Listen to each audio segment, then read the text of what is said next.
Jesus clears the temple courts.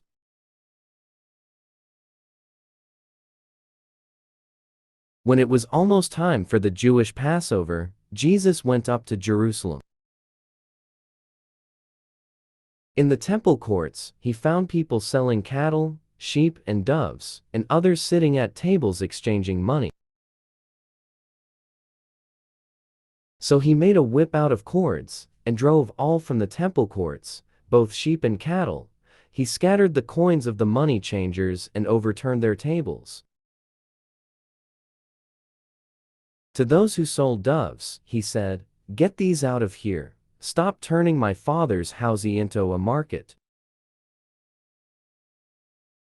His disciples remembered that it is written, "Zeal for your house will consume me."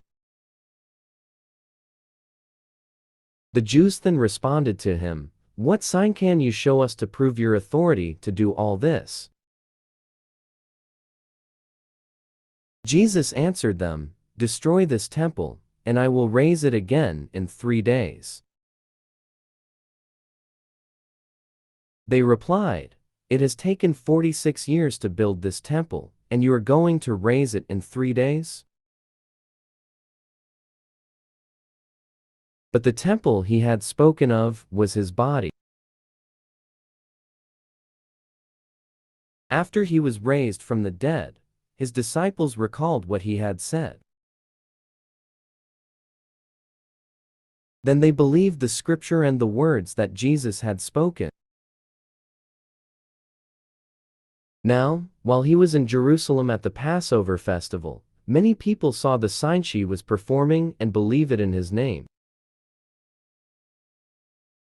But Jesus would not entrust himself to them, for he knew all people.